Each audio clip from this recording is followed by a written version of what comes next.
कराची में Bloch colony road पर शहरी पानी की बंदिश के खिलाफ सरापा एहतजाज है। मुजाहिरीन ने दोनों रोड ट्रैफिक के लिए बंद कर दिए हैं। मजीद जानते हैं डॉन न्यूज के नुमाइंदे इमरान हफीज से। जी इमरान, बताइएगा क्या मुतालबात हैं शहरियों के?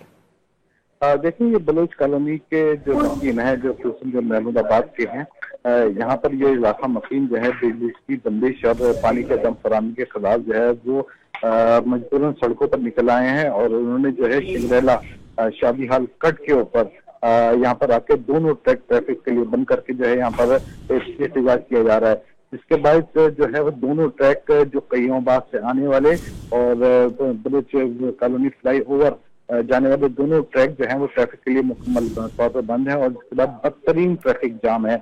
ट्रैफिक जाम जो है वो जो बलोच कॉलोनी शारा फैसल तक जो है वो मुतासर हो रहा है और गाड़ियों की लंबी कतारें इस वक्त लगी हुई हैं। ट्रैफिक पुलिस वहां पर पहुंच गई है और गाड़ियों को मुतबादिल रास्तों के जरिए जो है वहां से निकालने की कोशिश में मौजूद है। इस दौरान जो है पुलिस की नफरी भी वहां पर पहुंच गई है।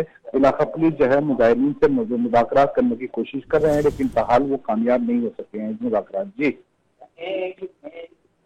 इमरान हफीज हमारे साथ मौजूद थे, आपका शुक्रिया।